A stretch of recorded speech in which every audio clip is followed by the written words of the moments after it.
Era apenas un niño, tenía solo 4 años y murió crucificado. Nadie en la historia tuvo una muerte tan semejante a la de Jesucristo como la de este pequeño inocente. ¿Quieres conocer la historia? Quédate hasta el final. Salve María, el podcast católico en español de los Heraldos del Evangelio.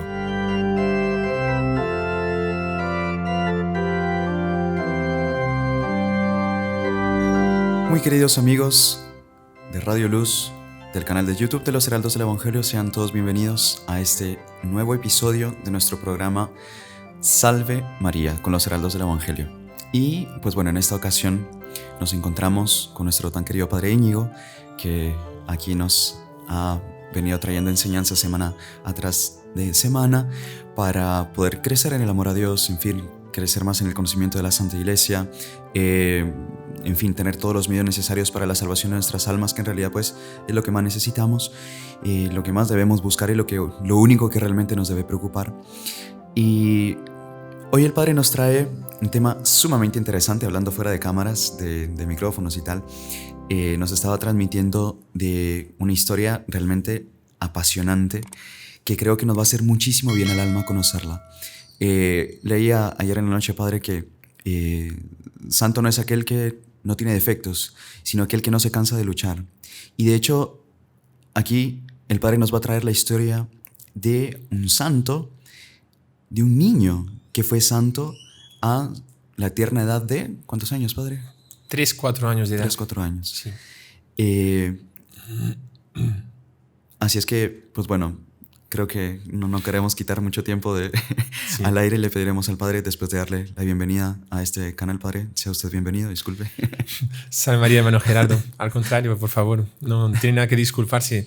Es una alegría estar aquí, como siempre, cada semana poder de alguna manera pues estar con todos ustedes que nos acompañan y traer temas que son muy interesantes, ¿no? No son temas nuestros, son temas de la Iglesia.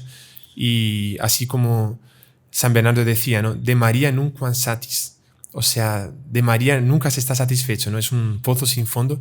Pues así también la historia de la Iglesia, hay tantos hechos históricos, tantos martirios, tantos milagros, que es un pozo sin fondo que uno queda inebriado, ¿no? Embriagado, por así decirlo, de esas cosas tan maravillosas. Y hoy traemos un hecho realmente milagroso, apasionante, como se decía, que me parece que va a marcar a fondo todos nuestros oyentes. Sí, vale la pena que lo asistan hasta el final.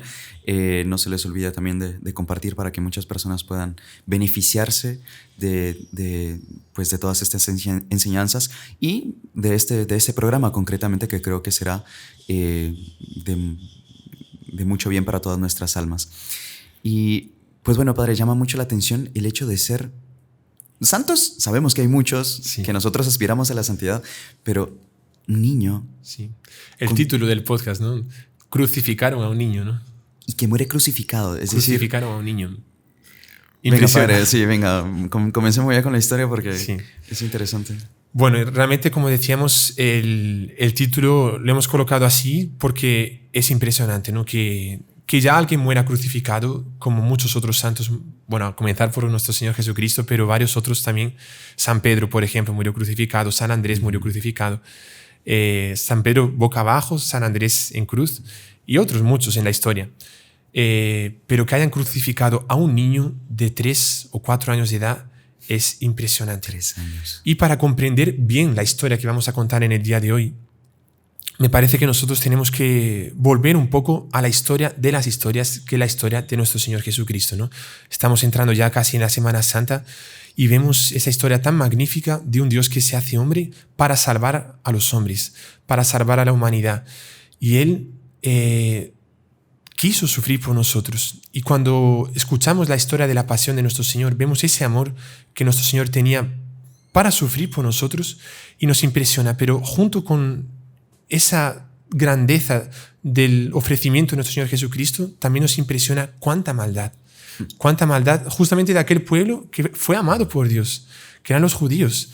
A ningún pueblo Dios lo trató con tanto cariño cuanto a los judíos. Y Dios vino principalmente a salvar a su pueblo y después, claro, como explica San Pablo y también nuestro Señor, a todo el mundo. Pero era especialmente a los judíos. Y es a ellos a los que quiere salvar. Ellos son los que quieren crucificarlo. y matarlo. Podemos recordar de la historia, Pilatos lo quiso salvar, por así decirlo, ¿no? Sí. Claro que él fue responsable de su muerte porque a nadie es lícito lavarse las manos delante de un homicidio, ¿no? Pero lo quiso salvar y los que querían matarlo eran justamente los sacerdotes, Anás, Caifás, Judas, que era un amigo, era un discípulo, un apóstol de nuestro Señor Jesucristo. Y después vemos aquel pueblo entero gritando, crucifícalo, crucifícalo. Y eran judíos. Que habían contemplado cuántos milagros, que habían recibido cuántos beneficios del mismo Jesús.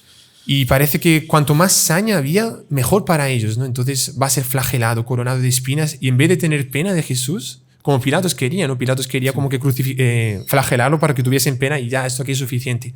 Al contrario, quería más saña, más saña, más saña, y solo se comprende por una acción diabólica, ¿no? Sí, claro. Realmente esas personas estaban tomadas por el demonio. No digo que estuviesen poseídas por el demonio, puede ser que sí, pero se veía el odio del propio demonio ahí. Y para entender la historia tenemos que entender que ese odio no paró ahí. Ese odio continúa en la historia. Y cuando vemos la persecución de los mártires a los mártires, vemos que ese odio del demonio, a veces también, inclusive de parte de los judíos, como fue a San Esteban, que a San Esteban también lo apedrearon, y fueron los judíos, y continúa en la historia. Y la historia que vamos a contar también es justamente eso, es ese odio de parte de algunos judíos que quisieron matar a un niño. Aquí tenemos que hacer una ¿cómo se dice? Una aclaración, sí. Evidentemente la raza judía fueron amados por Dios y son amados por Dios en cuanto a raza. Recordemos que nuestro Señor Jesucristo es judío. La Virgen María es judía. Entonces nosotros no tenemos... con un llamado altísimo, las Sagradas Escrituras viendo si había una nación tan grande que tuviese a los dioses tan cerca como lo está el Señor Dios de nosotros. Se ve que es a cada instante en las Sagradas Escrituras predilección atrás de predilección por ese pueblo, ¿no? Exacto. Es decir, hay un designio que debe ser realizado, que claro, lo trajo nuestro Señor Jesucristo con la Santa Iglesia, que muchos adhirieron a la verdadera y sana doctrina de la Santa Iglesia, pero infelizmente hubo algunos que no quisieron ser fieles a eso. Algunos no quisieron y se quedaron ahí, digamos, como otras religiones que hay respeto, hay tolerancia mutua, tal. Pero infelizmente de parte de algunos, en algunos casos de la historia, no digo hoy en día ni nada, no vamos a entrar aquí en temas políticos ni nada, pero en la historia se vieron casos tanto de judíos cuanto de otras partes, de otras religiones, que se vio ese odio a Cristo y a los cristianos. Y en el caso de hoy, que la historia que vamos a contar del Santo Niño de la Guardia, que es ese niño que fue crucificado, vemos la maldad de esos judíos que hicieron eso con ese niño. Y la historia, entonces, comenzamos, pero era importante tener esto aquí. Sí, claro. Nos remonta en tiempo y espacio, Padre, para saber.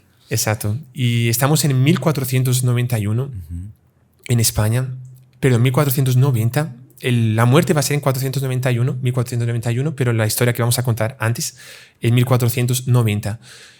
Y estamos situados en Toledo, que era la capital de España en ese momento. Y, en fin, 11 judíos más o menos, se reúnen y comienzan a alimentar esos temas de persecución a los cristianos y decir, no, los cristianos tienen que morir, tenemos que hacer algo para matar a los cristianos, solo que no podemos porque estamos aquí en este país, que también somos perseguidos, que no sé qué. Y ellos querían de alguna manera matar a cristianos y matar, si fuese al propio Cristo de nuevo, pero no sabían cómo. Y uno de ellos dice, yo ya sé lo que tenemos que hacer. Yo sé de un judío que estuvo en Francia y ahora está aquí y que tiene una historia para contarles. Voy a llamarlo. Quedan al día siguiente y traen a este hombre, a este judío que se llamaba Benito García de las Mesuras. Y él se reúnen al día siguiente y le dicen, ¿cómo dice usted que se puede matar a los cristianos de una forma fácil? Y él dijo, casi lo conseguimos en Francia. Fue a través de un hechizo, pidiendo ayuda al demonio, porque solo el demonio consigue hacer eso. Imagínense cómo que estaban unidos al demonio. Y decía, el hechizo es un hechizo muy fuerte. Tenemos que conseguir una Eucaristía consagrada, claro, una hostia consagrada, y el corazón de un niño inocente. Y teniendo la Eucaristía y el corazón de un niño inocente, hay que juntarlos, quemarlos juntos, y las cenizas que salgan de esa quema, digamos, hay que echarlas a un río, y todos los cristianos que beban agua de ese río, porque antiguamente claro, se cogía el agua del río o de los pozos. Esa agua en contacto con las personas, cualquier persona que beba de esa agua va a morir y las tripas se le van a reventar y va a morir completamente destrozado. A uno dirá, eso es mentira, tal, no sé qué, no sé cuántos, eso es historia de niños y no sé qué, o para dar miedo a los niños, ¿no? No, y por cierto, si quieren conocer un poco más al respecto de los hechizos, cómo funcionan los etcétera, hechizos, sí, ¿no? sí, cómo funcionan, y sobre todo para un católico, pues estar protegido contra ese tipo de maleficios, les sugerimos que asistan a nuestro podcast también, que el padre también hace unas semanas antes nos enseñó un poco más al respecto de esto, bastante, la verdad. Así es que queda recomendado aquí. Son en el canal. dos programas. Dos programas. Para que puedan asistirlos ustedes también. Pero padre, perdón, le interrumpí. Ahí vimos en esos programas, vimos que los hechizos funcionan, ¿no? Sí. Infelizmente funcionan. Pero claro, tenemos la defensa contra los hechizos, ¿no? Por supuesto. Y ellos estaban en Francia, ese hombre ahí, estaba en Francia, y vieron una familia que tenía muchos hijos, y dijeron, debe ser fácil coger a un hijo, pedir a los papás que nos dé a su hijo, ¿no? Y fueron a hablar con los papás, esos judíos, y le dijeron, oiga, nosotros tenemos mucho dinero para darle. Sí, qué bueno, ¿y qué hago? Dice, no, es un poco difícil lo que le vamos a pedir, pero se soluciona, hombre, no se preocupe, lo que importa es el dinero. Dice, no, pero ¿qué tengo que hacer? No, es muy simple, es usted matar a su hijo y darnos el corazón. Ahí el hombre dice, pero están locos, ¿cómo voy a matar a mi hijo? No, pero usted tiene muchos, ¿no? Que uno más, otro menos. Dice, no, están locos, váyanse de aquí y tal. Los echó, y el hombre le comentó a su esposa lo que había pasado. Y la esposa, astuta, ¿no? Dijo, no, pero lo que teníamos que hacer, porque el dinero importa también, lo que teníamos que hacer era engañarles dándoles el corazón de un cerdo.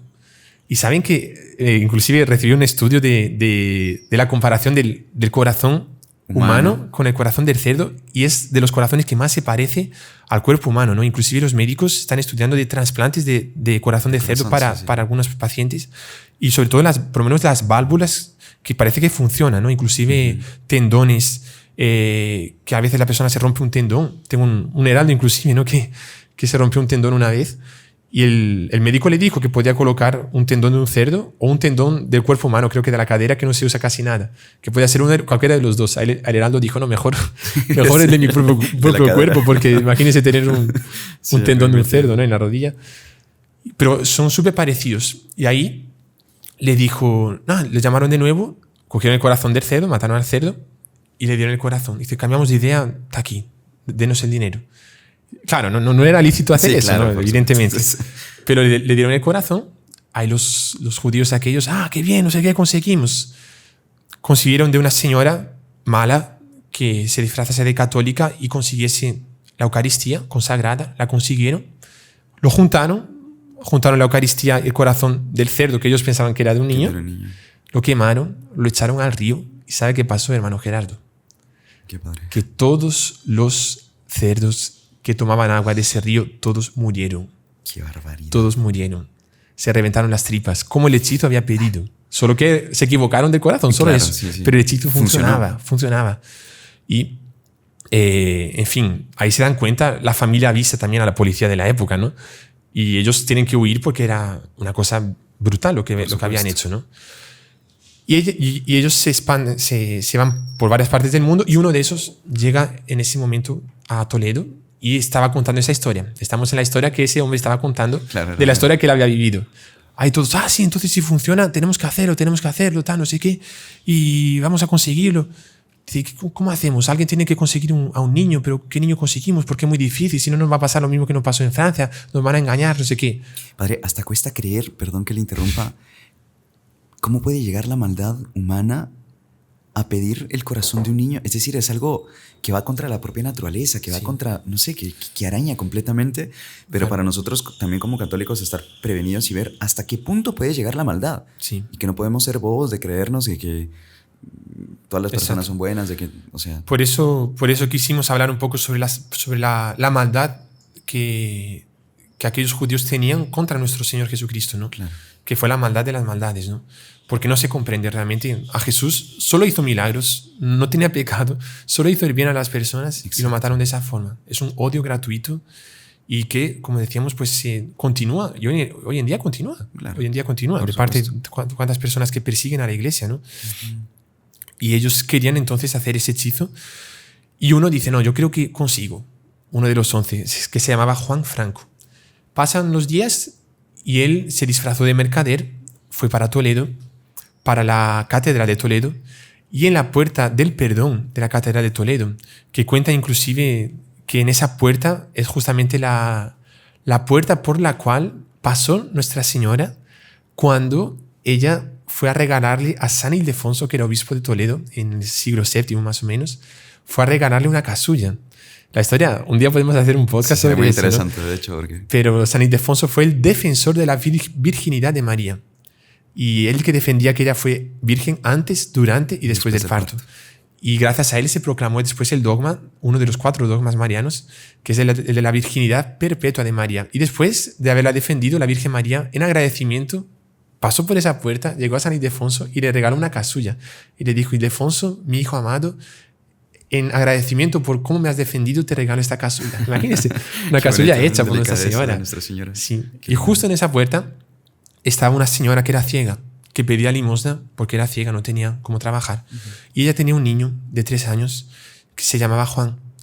Un niño encantador, súper inocente. Y el niño estaba con la mamá, tal. Y este Juan Franco se disfrazó de mercader y tenía varios juguetes, varias cosas que atraían mucho, ¿no? Y comenzó a atraer la atención del niño. El niño, como era inocente, ver unos juguetes bonitos, se quedó atrás y le dijo, no, ven aquí, tal. Dice, yo te puedo dar muchas más cosas, no sé qué. Ahí lo llevó hasta otra calle y cuando, claro, no podemos decir cuando la mamá no veía, porque no veía realmente, no era ciega. Pero cuando no podía sospechar de nada, de escuchar ni nada, ahí lo capturó. Qué crueldad robarle a una mujer ciega. Imagínense. Era una maldad detrás de maldades, ¿no? Y lo capturó, lo llevó para su casa y comenzó a maltratarlo. También le azotaba, le daba palizas y el niño no se quejaba.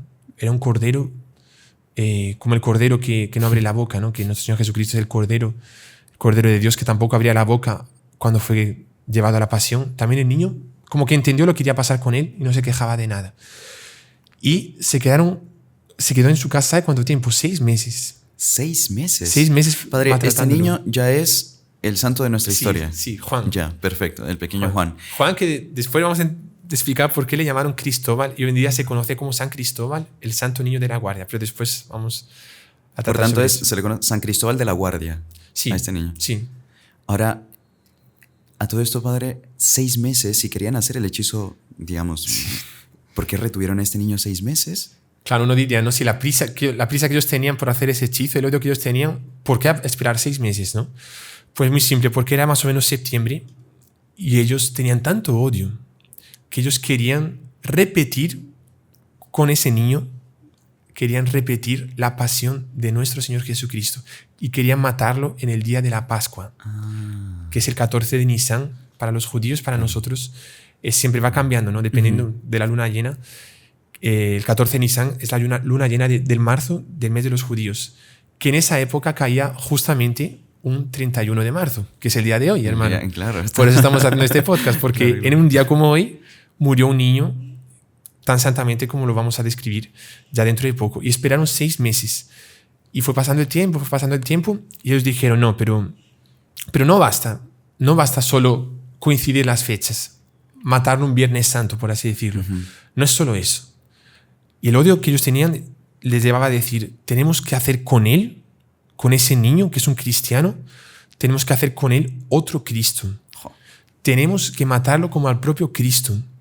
Dice, nosotros tenemos que escoger una ciudad que sea lo más parecida con Jerusalén posible. Y justamente cerca de Toledo hay una ciudad llamada La Guardia y que es parecidísima con Jerusalén. Nos tiene que llevar a conocerla, padre. Sí, yo tuve la gracia de estar allí y celebré misa en el altar donde murió, o sea, en el lugar donde murió el Santo Niño de la Guardia. Fue un 18 de mayo de 2016, hace ya casi 6 años. Y tuve la gracia de estar ahí y de ver la ciudad, de ver el pueblo. Y yo no estuve en Jerusalén, pero he visto muchas fotos de Jerusalén y es parecidísimo con Jerusalén. Inclusive cuenta el libro que cuenta la historia del Niño de la Guardia, que un peregrino que había ido a Jerusalén, entonces tenía toda la visión de Jerusalén, conoció todos los lugares, estaba volviendo a España y pasó por La Guardia, que no había pasado antes. O si pasó, no se había dado cuenta. Y cuando estaba volviendo, él de repente dice, pero esto aquí esto aquí es Jerusalén. Pensó que estaba teniendo un espejismo, ¿sabes? Como pasa en el desierto. Y dice, esto aquí es Jerusalén. Ahí después fue viendo que no, que era muy parecido, pero son una especie de colinas altas, después unas llanuras inmensas. Y muy, muy parecido. Y escogieron el lugar, escogieron la misma fecha, un lugar que se pareciese muchísimo. Y lo único que decían que no podía ser a la misma hora que pasó con nuestro Señor. ¿Por qué? Porque nuestro Señor Jesucristo fue crucificado en la hora tercia, o sea, a las 9 de la mañana, y pasó hasta las 3 de la tarde, ¿no? Y eso, claro, a la luz del día lo irían a descubrir. Por más que fuese en un monte y tal, pero lo irían a descubrir. Y prefirieron que fuesen por la noche. Y a medianoche se reunieron todos allí en la guardia, esos 11. Y lo más impresionante es que no era suficiente la fecha, el lugar, sino que ellos quisieron copiar y hacer una especie de teatro macabro, así siniestro, sobre la pasión de nuestro Señor Jesucristo. Y cada uno comenzó a representar un papel. Uno iría a ser Judas, otro iría a ser Anás, otro iría a ser Caifás, otro iría a ser los soldados que lo flagelaban, otro iría a ser Pilatos, otro iría a ser un cirineo. Quisieron imitar, y los judíos saben hasta hoy en día perfectamente cómo fue la pasión, ¿no? Claro. De nuestro Señor Jesucristo. Y dejaron un lugar que era un jardín, un huerto, y dejaron al niño ahí por la noche rezando. Y el niño en ese momento, claro, ya tenía uso de la razón plenamente formado, claro, porque no es posible, y él entendió lo que iría a pasar místicamente. Y parece que el propio Cristo, o sea, tuvo que ser, que el propio Cristo, como que dice San Pablo, ¿no? No soy yo quien vivo, más es Cristo que vive en mí. Y la impresión que daba es que justamente era Cristo que vivía en ese niño, y Cristo comenzó a responder por ese niño. Y él fue al huerto de los olivos, todos hicieron ese concilio así, y decidieron entonces comenzar la pasión.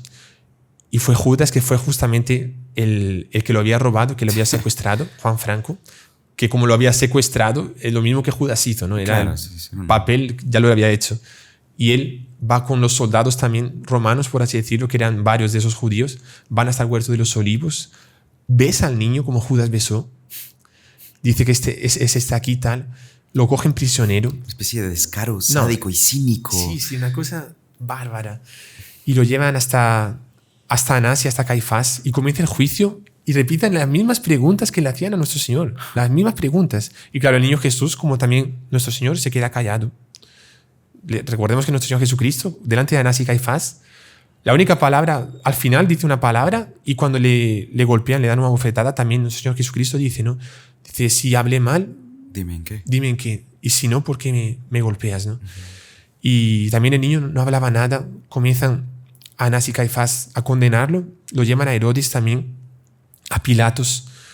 Y en ese momento que lo llevan a Pilatos, recordemos la historia con Pilatos. Pilatos lo mandó flagelar. Y en ese momento que lo mandan a flagelar, también había uno representando a Pilatos. Imagínense qué cínicos, haciendo el papel de los personajes. Dice, no, ahora va a ser flagelado. Y lo llevan a flagelar.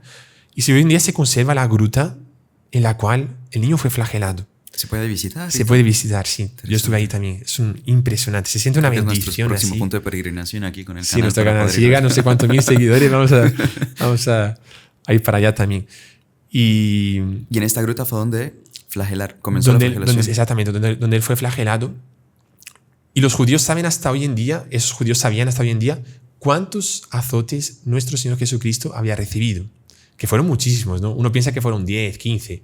Hay algunos autores, ese libro cuenta, por ejemplo, citando otro autor muy importante, dice, imagínense lo que nuestro Señor Jesucristo sufrió por nosotros. Dicen que, ¿sabe cuál es el número de los azotes que nuestro Señor Jesucristo recibió? ¿Cuánto, padre?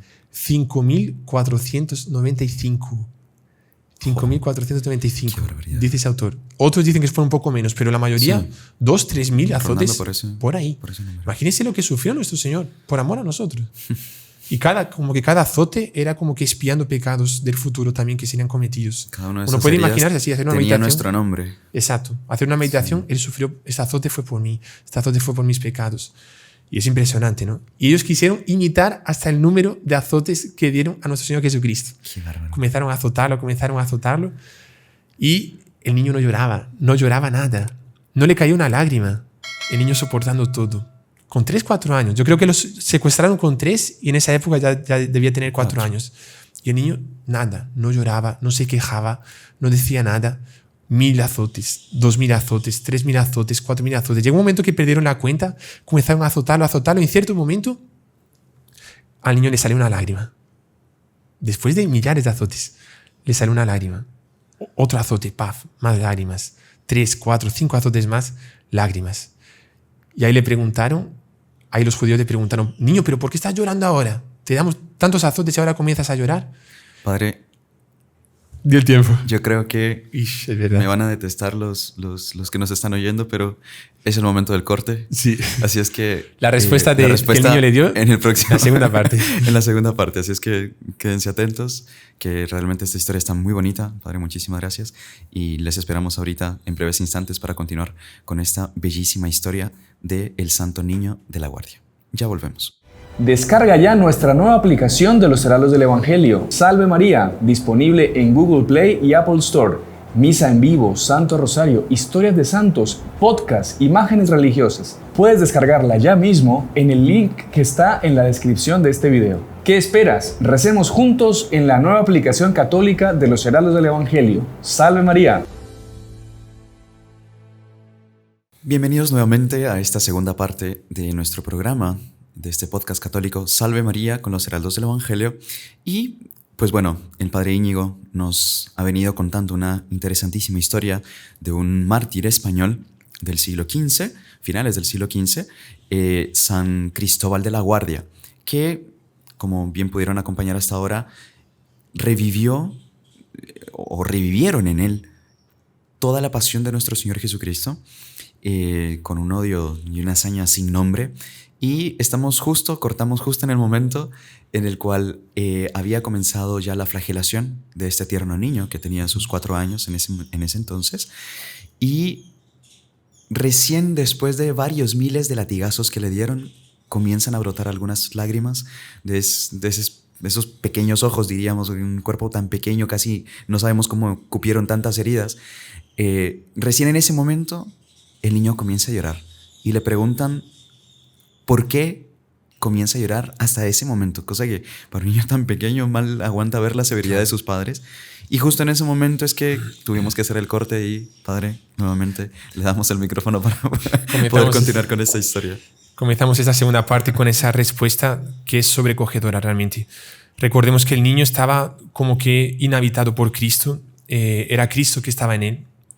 Y él estaba entendiendo todo lo que estaban haciendo con él. Clarísimamente. Él sabía que estaba siendo un otro Cristo. Y cuando le preguntan por qué llora, y él estaba triste realmente en ese momento, no era por los latigazos que estaba triste, era porque él también había contado los latigazos que él había sufrido.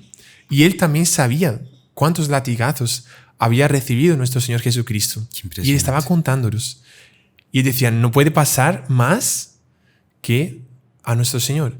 Y cuando le dieron uno más, si estamos en la teoría de que eran 5.495, al 5.496, él comenzó a llorar. Y cuando le preguntaron, ¿por qué lloras? Él respondió, es porque vosotros me habéis azotado más que a mi Señor, más que a mi divino Salvador. Y él no se sentía digno de superar en latigazos a nuestro Señor Jesucristo. Él quería ser más humilde, ¿no? Claro, quería ser humilde. Impresionante. Y él dijo, no puedo ser más. Y en ese momento, en ese sentimiento de humildad, él comenzó a llorar porque le dieron sufrir más que a nuestro Señor Jesucristo.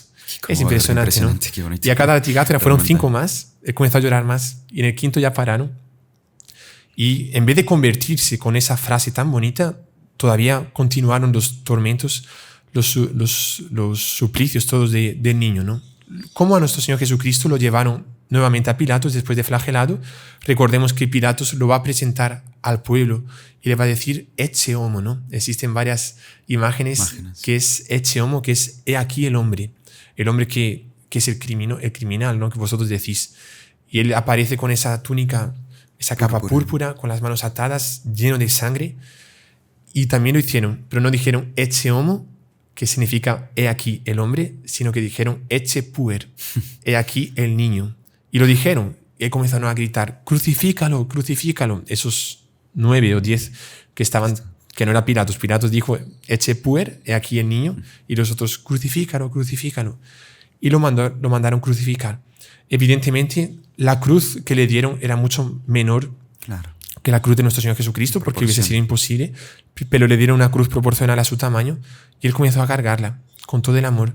Y él comenzó a cargarla y dicen que, claro, Dios ya estaba tomando cuenta del asunto, ¿no? Ya estaba inspirando toda la fuerza al niño, y dicen que el niño cayó también 3 veces, como nuestro Señor Jesucristo. Y hoy en día, hermano, se conservan, yo estuve ahí también, se conservan el camino desde la gruta donde lo flagelaron a la gruta después donde lo crucificaron. Se conserva ese camino y hay 3 ermitas pequeñas, muy pequeñas, menos que el tamaño de esta sala, y son los 3 lugares en los que él cayó. Una caída, bonito. Segunda caída, tercera caída, y en esos 3 lugares se edificó después una ermita. Vamos a entender después por qué se supo que eran esos lugares. Después, al final de la historia, lo vamos a entender. Lo llevaron para esa gruta. Claro, no podía ser al aire libre porque se podía ver de alguna manera. Y en esa gruta lo ataron en una cruz, lo clavaron en la cruz también. Primero en la horizontal, después lo subieron como nuestro Señor. Cayó y lo dejaron crucificado un tiempo. Y en ese momento ahí sí, claro, toda la hazaña que habían guardado desde hacía 6 meses para matarlo, entró en acción ya porque llegaba el momento propiamente de matarlo, ¿no? Porque todo esto era a raíz del hechizo que querían hacer, exacto, en el cual necesitaban el corazón de un niño inocente. Exacto. Y esa hazaña la tomaron con ese niño que estaba ya completamente destrozado, pero todavía vivo, crucificado. Y la diferencia también que había con nuestro Señor es que, claro, a nuestro Señor Jesucristo lo traspasaron con una lanza el corazón, pero ellos no podían hacer eso porque precisaban del corazón, justamente, ¿no? Entonces, imagínense qué maldad, hermano. Eso es histórico, ¿eh? Este Benito García de las Mesuras, que era el que había traído el hechizo de Francia, el que había mencionado sobre el hechizo que hicieron en Francia, él va a coger un cuchillo y el niño estaba vivo todavía, y él con el cuchillo va a abrir el pecho del niño y comienza a buscar el corazón y no lo encuentra, y el niño con toda la calma, la serenidad le dice: ¿qué buscas? Dios mío. Y el otro le dijo: tu corazón. Y el niño le dijo: te has equivocado, no está en el lado derecho, búscalo en el lado izquierdo. Imagínense qué frase. Y el otro, en vez de convertirse con esa frase tan bonita, va al lado izquierdo, porque el corazón como que está un poco más a la izquierda así, y en ese momento le arranca el corazón, vivo, estando vivo. Y en ese momento, claro, el que estaba vivo, en ese momento que le arranca el corazón, se muere. Y ellos ya tienen el corazón, entierran como enterraron a nuestro Señor, lo colocaron probablemente lo enterraron rápidamente así para que no se descubriese nada. Y bueno, la primera parte del hechizo como que estaba concluida, ¿no? Sí. Y una cosa impresionante que pasó, después voy a explicar por qué se supo también, como lo de las caídas, pero en ese momento que le abrió el pecho y le sacó el corazón, en ese momento la mamá del niño, de Juan, que ya estaba siendo llamado Cristóbal por los judíos, la mamá de Juan, que estaba súper afligida, ¿no? Porque había perdido a su hijo ya hacía 6 meses y era ciega, en ese momento, justo en ese momento, en ese horario, en esa noche, ella recupera la vista. Qué impresionante. Comienza a ver. Ella no entendió por qué. Claro. Después lo va a entender. Pero en fin, la primera parte del hechizo ya la tenían, que era justamente el corazón de un niño inocente. ¿Y qué niño, no? ¿Qué niño inocente? Un santo, o sea, un santazo, sí. Y en fin, ahí dijeron, bueno, ahora ya tenemos una parte del hechizo, pero para que funcione de verdad, lo que tenemos que hacer es pedir ayuda y que el hechizo lo haga un rabino, que es el rabino mayor de España, creo que en la época, que vivía en Zamora. Y tenían que llevar el corazón hasta allá, pero para no ir todos juntos, uno se ofrece para llevarlo. Y lleva el corazón y lo quiere llevar hasta Zamora, pasando por Ávila. Y en Ávila tenían que robar la Eucaristía, claro, porque la Eucaristía había que cogerla cierto tiempo, poco tiempo antes del hechizo, ¿no? Porque la Eucaristía no puede también descomponerse, ¿no? Como el pan es pan. Pan ya transubstanciado, pero es pan. Si no se descompone, ya no está la presencia de nuestro Señor ahí. Y entonces ese coloca el corazón dentro de algunos tejidos, así unos paños, lo coloca dentro de su ropa y decide ir a Ávila para ahí intentar robar una Eucaristía. Convence, creo que era un sacristán o una señora, no me acuerdo bien, convence de robar la Eucaristía. Infelizmente, el sacristán se prestó, le prometió una suma de dinero inmensa y roba la Eucaristía. Y en ese momento que roba la Eucaristía, ellos tenían que disfrazarse, los judíos tenían que disfrazarse como que de cristianos, ¿no? Disfrazarse en el sentido de hacer lo mismo que los cristianos hacían, claro, para no ser sospechosos de la Inquisición, ¿no? Y él se disfrazaba que iba a misa, tal, no sé qué. Entonces cogió la hostia y la guardó en un libro de oraciones, como si fuese un oficio, un breviario que él tenía, y la guardó dentro de ese libro y se fue a misa o a un oficio de cantos, de vísperas, no sé, una cosa así. Ahí él se quedó en la iglesia, en un banco más en la parte de atrás, y colocó el libro a su derecha, así, al lado, con la hostia. Y él por dentro, como todo el mundo pensaba que estaba asistiendo a la misa, pero en realidad por dentro él interiormente estaba blasfemando, no paraba de blasfemar, por ese odio, ¿no? Y en ese momento, ¿sabe qué pasó? Que había una persona atrás, y aquí comienza, hermano, vamos a decir, si hemos visto hasta ahora dónde llega la maldad de los hijos de las tinieblas contra Cristo y contra los cristianos, ahora vamos a ver cómo Dios nunca pierde esa batalla, cómo Dios siempre hace triunfar el bien sobre el mal, de una forma impresionante. Y había un hombre atrás que estaba rezando también y comienza a ver que del libro, donde estaba la hostia, pero no lo sabía, claro, del libro comienza a salir una luz. Comienza a salir una luz inmensa. Y el hombre dijo, oiga, pero este hombre aquí debe ser un santazo. Imagínense un santo del hombre. Porque hasta del libro de oraciones sale luz. Imagínense, claro, si alguno de nosotros fuese santo, ¿no? Claro. Porque usted está en la capilla y de su breviario, de su oficio de la lectura, sale luz. O del misal, imagínense, comienza a salir luz, pues este hombre es un santo, ¿no? Sí, claro. Pero este hombre tiene que ser santo. Yo voy a ver dónde vive, porque tengo que conocer dónde vive ese santo. Y cuando terminó el oficio, la misa, él se fue, el otro se levantó, fue para su casa, y el que estaba atrás lo siguió, sin que él lo notase, y entró en la casa, y cerró la puerta, tal, y ahí vio el número, no sé qué, sí, vive aquí. Qué bueno, aquí vive un santo. ¿Sabe lo que voy a hacer? Yo voy a avisar a la Inquisición. Voy a avisar a la Inquisición de que aquí en la ciudad de Ávila tenemos un santo, claro, porque ellos tienen que conocer a ese santo. Recordemos que poco tiempo después van a hacer Santa Teresa en Ávila. Sí. San Ignacio de Loyola estaba naciendo en esa época. Era una época de santos, ¿eh? Claro.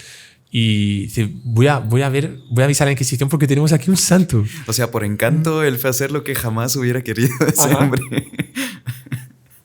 Y la Inquisición, claro, muchos hablan más de la Inquisición. Sí. Y claro que pudo haber ciertos problemas, etcétera, que no vamos a tratar aquí.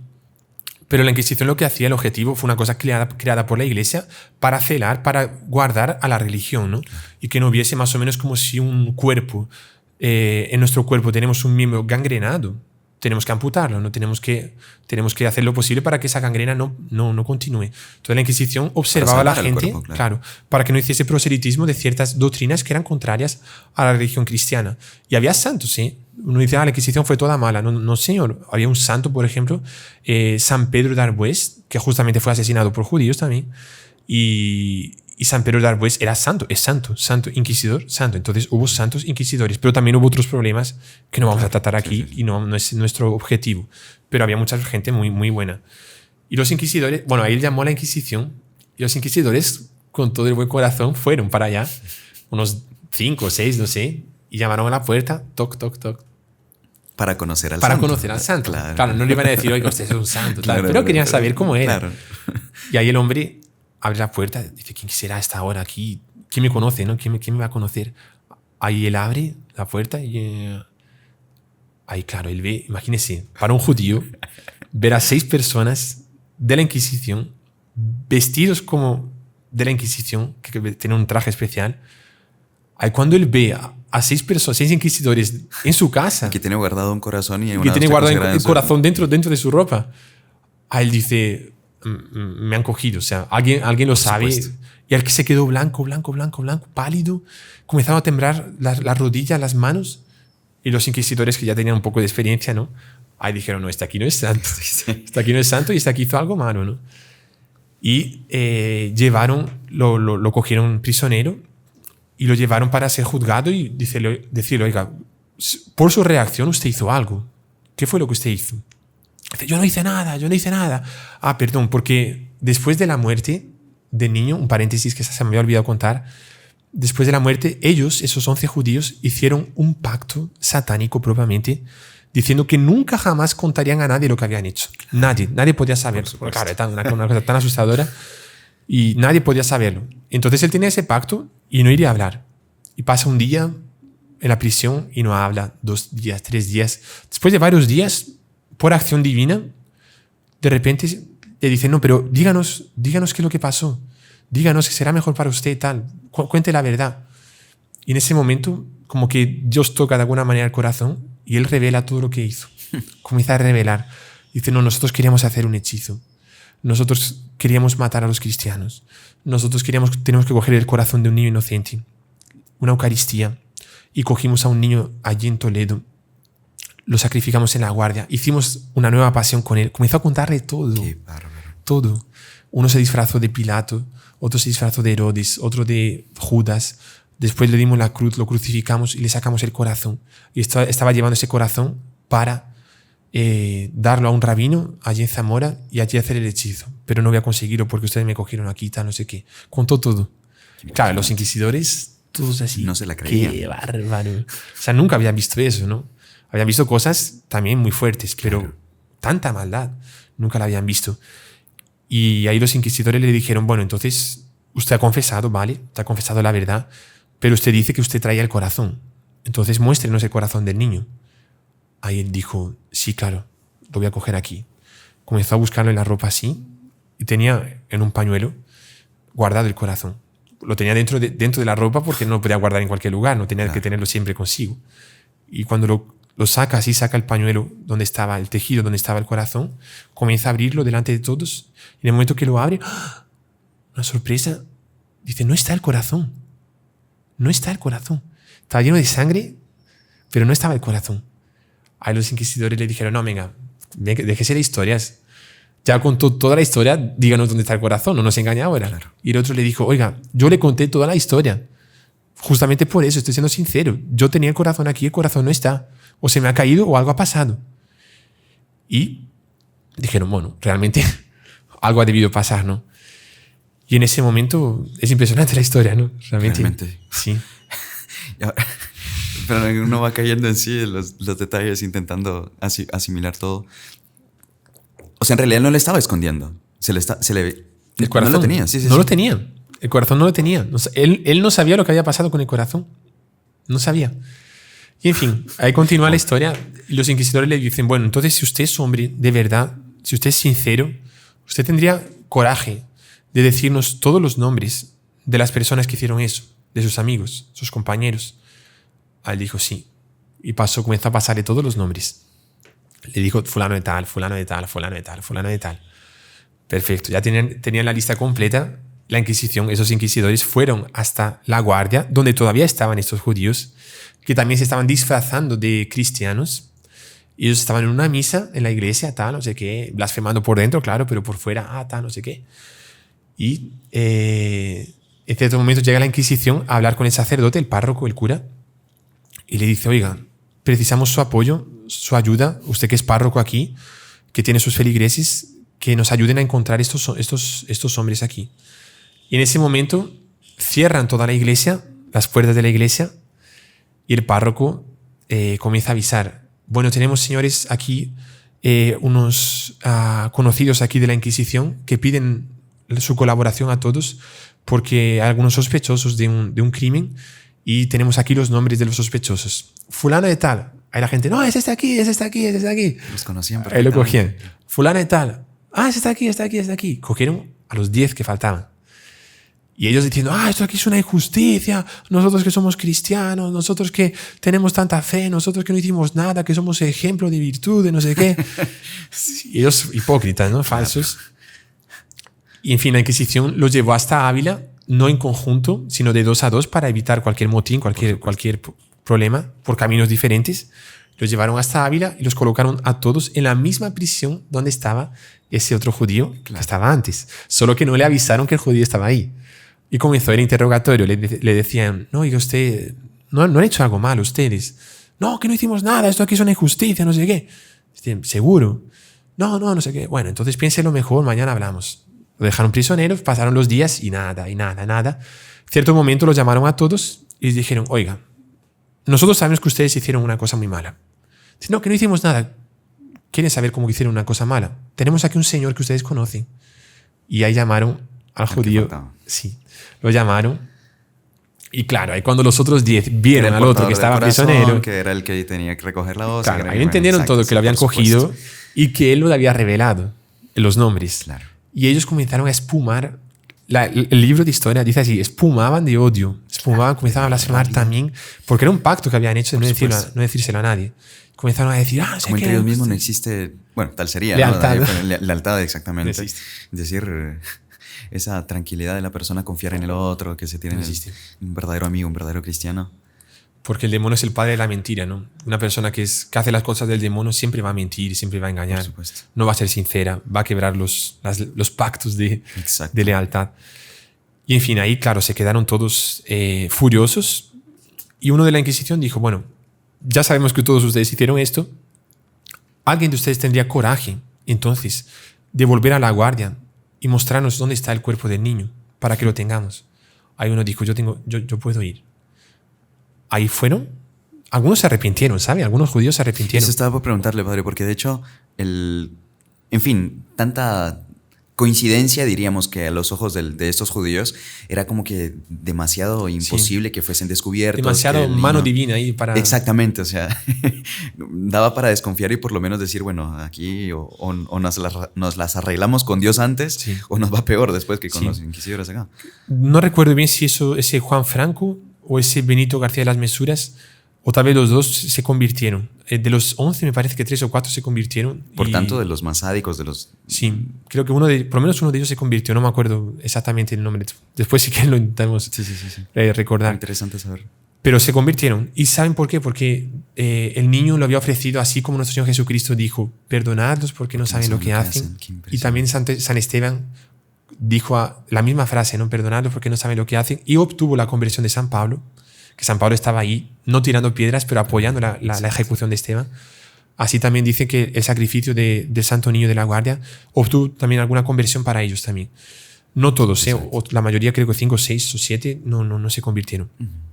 Y uno fue hasta allá, hasta la Guardia, y ahí, claro, ahí llamaron al pueblo, porque el pueblo ya se había enterado.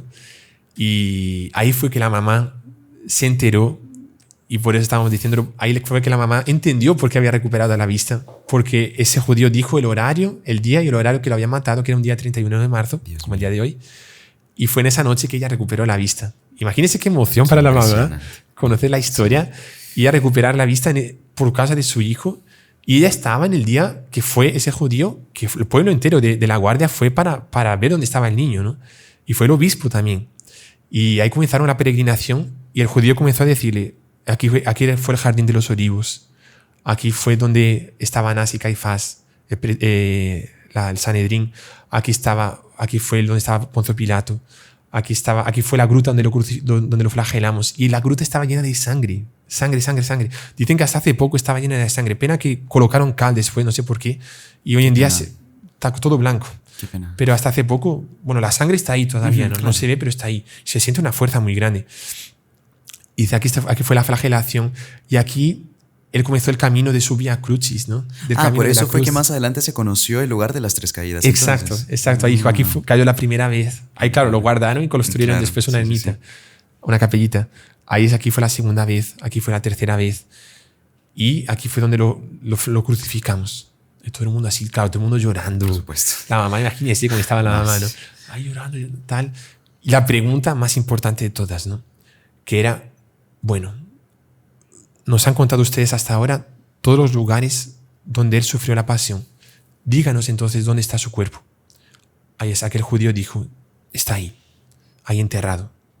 Fueron a ver a pocos metros de distancia y realmente había una tierra que le habían movido hace poco, ¿no? Hacía ya tal vez 1 mes, 2 meses, 3 meses. Porque tarda ese percurso para Ávila tardaba un tiempo, ¿no? No fue 3 días, ¿no? Claro. Y todo eso ya había pasado 1 mes, 2 meses por ahí. Y la tierra estaba como que movida así. Y comenzaron a cavar. Imagínense la emoción de aquellos que estaban cavando porque irían a encontrar al niño, el cuerpo del niño. Y comenzaron a cavar, y ahí encontraron apenas una túnica. No le puedo creer. Encontraron, el cuerpo no estaba, encontraron una túnica llena de sangre, la ropa toda que él tenía llena de sangre, pero el cuerpo no estaba. Ahí comienza a decir, no, pero el cuerpo ¿dónde está? ¿El cuerpo dónde está? Le preguntaron al judío, ¿pero el cuerpo dónde está? Dice, no, lo enterramos aquí, no puede ser, nadie lo ha cogido. Y ahí entra lo más emocionante de todo, que la gente comprendió y el obispo confirmó también después como una creencia que Dios Espíritu Santo estaba colocando en ese momento a todos, y les hizo saber, y todo el mundo entendió, que si aquellos judíos malvados habían querido repetir completamente, paso a paso, la historia de nuestro Señor Jesucristo, su oración en el huerto, su flagelación, coronación de espinas, cargar la cruz y crucifixión, así también, si los judíos quisieron repetir la historia, Dios quiso también terminar la historia. Y así como Él había muerto, crucificado, y así como nuestro Señor Jesucristo, después de su crucifixión, Él resucitó, todo indica que después de 3 días ese niño también resucitó. Y por eso no estaba el cuerpo y por eso no estaba el corazón. El corazón había vuelto de las manos de Juan Franco o de aquel judío. Se había juntado al cuerpo y había resucitado. Y después de 40 días, porque ya había pasado más de un mes, más de 40 días, probablemente se completó todavía la historia y él ascendió a los cielos. Y claro, eso no es un dogma de fe. No podemos decir que tenemos que creerlo, pero la piedad católica lo entiende así, que es uno de los poquísimos, ¿no? Porque sabemos que en cuerpo y alma está Dios, nuestro Señor, Nuestra Señora, probablemente San José y no sé qué más. Pero la piedad católica nos enseña a creer que ese niño está en cuerpo y alma en los cielos. Qué impresionante. Qué impresionante. Impresionante, ¿no? Ahora, uy, padre, y nos hemos pasado el tiempo. Qué pena, estamos aquí. La verdad, es una historia sumamente bonita.